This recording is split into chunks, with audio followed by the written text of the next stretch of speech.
नमस्कार दोस्तों, क्या है सीएए? सीएए लागू करने की भारत सरकार को क्या जरूरत पड़ी? कितनी बार भारत में सीएए लागू किया गया है? क्या सीएए किसी एक धर्म को बढ़ावा देता है या वो किसी की नागरिकता छीन सकता है? ऐसे ही सभी सवालों के जवाब आइए जानते हैं आज के इस वीडियो में। सीएए यानी सिटीजनशिप अमेंडमेंट एक्ट, जिसको हिंदी में कहते हैं नागरिकता संशोधन अधिनियम। यह अधिनियम 2019 में पास किया गया था। आज 5 साल बाद 11 मार्च 2024 को लागू किया गया है। इस लॉ सीएए को 2019 के नाम से भी जाना जाता है। कानून के तहत हमारे 3 पड़ोसी देश पाकिस्तान, अफगानिस्तान और बांग्लादेश से आ चुके हिंदू, पारसी, जैन, ईसाई, बौद्ध धर्म के लोगों को ये कानून के तहत यहाँ नागरिकता दी जाएगी। हमने देखा कि मूलतः 6 धर्मों के लोगों को भारत में नागरिकता दी जा रही है। ऐसे में मुसलमानों को लगता है कि उनके साथ धर्म को लेकर भेदभाव हो रहा है और हमारे भारत में रहने वाले मुस्लिम भाई बहनों को लगता है कि उनकी नागरिकता छीन ली जाएगी या फिर उनका शोषण होगा। और ये डर सामान्य भी है, क्योंकि आपने देखा ही होगा दोस्तों, इन सालों में कुछ ऐसी घटनाएं हुई है जिनके कारण भारतीय मुसलमानों में गुस्सा और डर का माहौल भरा हुआ है। आपने ऐसे वीडियो देखे होंगे जिसमें धर्म प्रचार करने वाले बाबा वायरल हो चुके हैं। शास्त्री को लेकर अब एक नया विवाद खड़ा हो गया है। मुस्लिम धर्म गुरुओं ने मुसलमानों से धीरेन्द्र शास्त्री की अब बुलडोजर खरीदने वाला हूँ। हिंदुओं एक हो जाओ, पत्थर मारने वालों पर बुलडोजर चलाओ। सालों पुरानी बाबरी मस्जिद तोड़ के राम मंदिर का निर्माण हुआ।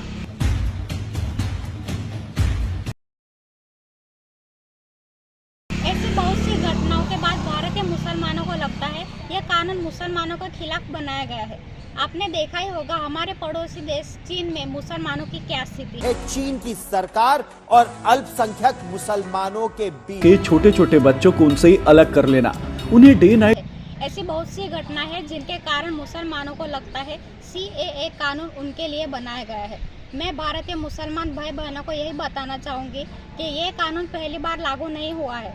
आज से पहले साल 1955 में जवाहरलाल नेहरू की सरकार थी, 1992 में नरसिम्हा राव की सरकार थी और 2003 में अटल बिहारी जी की सरकार थी, जबकि 2005 में मनमोहन की सरकार थी। 2015 से लेकर आज तक मोदी जी की सरकार चल रही है। इन लोगों की सरकार के समय में भारतीय मुसलमानों का कोई शोषण नहीं हुआ, तो आज इन्हें ऐसा क्यों लग रहा है कि सीएए कानून उनके लिए ठीक नहीं है? उन्हें ऐसा क्यों लग रहा है कि मोदी सरकार उनका बुरा सोचेगी? तो चलिए सीएए कानून को विस्तार से समझते हैं। सिटीजनशिप अमेंडमेंट एक्ट 1955 यह कानून कहता है कि कौन सा भी व्यक्ति भारत की नागरिकता हासिल कर सकता है और किस आधार पर भारतीय नागरिकता हासिल कर रहा है ऐसे व्यक्ति भारत के नागरिक बन सकते हैं। भारतीय संविधान में अनुच्छेद 5, 6, 7, 8 हमें भारतीय नागरिकता प्रदान करता है। हालांकि अवैध प्रवासियों द्वारा भारतीय नागरिकता हासिल करने में प्रतिबंध है और ये गैर कानूनी भी है। तो चलिए जानते हैं अवैध प्रवासी में कौन कौन आता है। पासपोर्ट और वीज़ा के अलावा अगर कोई हमारे देश में प्रवेश करता है तो ये गैर कानूनी है। दूसरा, वैध दस्तावेज के साथ भारत में आते हैं लेकिन अपने टाइम लिमिट से ज़्यादा अगर वो भारत में रह रहे हैं तो ये गैर कानूनी है। अगर कोई व्यक्ति अवैध प्रवेश करता है तो विदेशी एक्ट 1946 और पासपोर्ट एक्ट 1920 के तहत उसको सजा होगी। 1946 और 1920 का ये कानून केंद्र सरकार की भारत में विदेशियों को प्रवेश, निवास और निकास की रेगुलेट करने की शक्ति प्रदान करता है। 2015 और 2016 में मोदी सरकार ने 2 अधिसूचनाएं पारित की है। अवैध प्रवासियों को कुछ समूहों के 1946 और 1920 के नियम के प्रावधानों के कुछ छूट दी गई है। ये छूट कौन सी है आइए जानते हैं।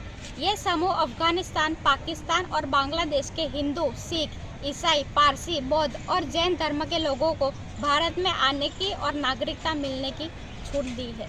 ये 3 पड़ोसी देश अफगानिस्तान, पाकिस्तान और बांग्लादेश से आए हिंदू, ईसाई, पारसी, जैन और बौद्ध ये लोग अगर 31 दिसंबर 2014 से या उससे पहले से भारत में आए हैं तो उनको नागरिकता मिल जाएगी।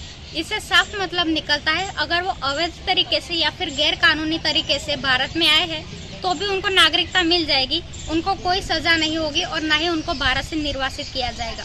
2016 में नागरिकता एक्ट 1995 और संशोधन करने के लिए एक बिल पास किया गया।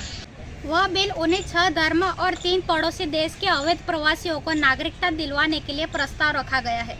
यह बिल भारत को विदेशी नागरिकता OCI यानी ओवरसीज सिटीजन ऑफ इंडिया वाले कार्ड होल्डरों के पंजीकरण प्रावधान कमेटी में भेजा जाता है।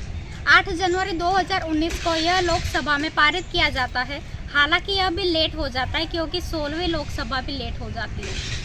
2019 के यह बिल ने अफगानिस्तान, पाकिस्तान और बांग्लादेश के हिंदू, सिख, ईसाई, पारसी, बौद्ध और जैन धर्म के लोगों को नागरिकता प्रदान करने का प्रयास किया है। लेकिन अगर कोई व्यक्ति OCI के तहत केंद्र सरकार द्वारा पारित किए गए किसी भी नियम का उल्लंघन करता है तो उसका पंजीकरण रद्द कर दिया जाता है। 2016 के नागरिक संशोधन बिल और 2024 के पारित किए हुए बिल में क्या अंतर है, आइए जानते हैं। लोकसभा द्वारा 2016 में पारित नागरिकता संशोधन बिल में अवैध प्रवासियों को भारतीय नागरिकता हासिल करने पर प्रतिबंध करता है। 2019 के बिल में संशोधन करके 2 प्रावधान निकाले गए हैं। ये 2 प्रावधान कौन से हैं, आइए जानते हैं। यह बिल कहता है कि नागरिकता हासिल करने पर किस आधार पर 3 पड़ोसी देश के अल्पसंख्यक धर्म वाले व्यक्तियों को भारत में नागरिक माना जाना चाहिए। इन लोगों को उस स्थिति के भारत का नागरिक माना चाहिए जब उन्होंने भारत में प्रवेश किया था। उनके खिलाफ गैर कानूनी प्रवास या नागरिकता संबंधन कार्यवाही बंद कर दी जाएगी। इसके अलावा यह बिल कहता है कि अवैध प्रवासियों के लिए नागरिकता के प्रावधान की 6ठी अनुसूची के शामिल असम, मेघालय, मिजोरम और त्रिपुरा के आदिवासी क्षेत्र में लागू। इन आदिवासी क्षेत्र में कर्बी आंगलोक जो कि असम की जनजाति है, गारो हिल्स जो कि मेघालय की जनजाति है और चकमा जिला जो कि मिजोरम में है और त्रिपुरा के आदिवासी क्षेत्र शामिल है। यह बंगाल ईस्ट फ्रंटियर रेगुलेशन 1873 के अंतर्गत इनर लाइन के आने वाले क्षेत्र में लागू नहीं होगा। Inner line permit Arunachal Pradesh, Mizoram और नागालैंड में भारतीयों की यात्रा को रेगुलेट करता है, जिससे यह अधिनियम इन क्षेत्रों में पारित नहीं किया जाएगा। कुछ शर्तों को पूरा करने वाले किसी व्यक्ति को देशीयकरण द्वारा नागरिकता का आवेदन करने की अनुमति देता है। इनमें से एक शर्त यह है कि व्यक्ति पिछले 12 महीने और 14 वर्षों में से कम 11 वर्ष तक भारत में रहा हो या केंद्र सरकार की नौकरी में हो तो अधिनियम 2016 में वो लागू किया जाएगा। 2016 के बिल के अनुसार बांग्लादेश, अफगानिस्तान और पाकिस्तान के हिंदू, सिख, बौद्ध, ईसाई, जैन और पारसी धर्म के लोग भारत के नागरिक बन सकते हैं। इस समूह के लोगों को 11 वर्ष के अवधि के हटाकर 6 वर्ष तक कर दिया गया। CAA कानून में संशोधन करके 6 वर्ष की अवधि को घटाकर 5 वर्ष कर दिया गया है। 2016 का यह एक्ट कहता है कि केंद्र सरकार 5 आधार पर OCI रद्द कर सकती है। पहला, धोखाधड़ी से पंजीकरण करना, संविधान के प्रति असंतोष जताना, युद्ध के दौरान शत्रु के साथ मिल जाना, भारत की संप्रभुता और राज्य की सुरक्षा।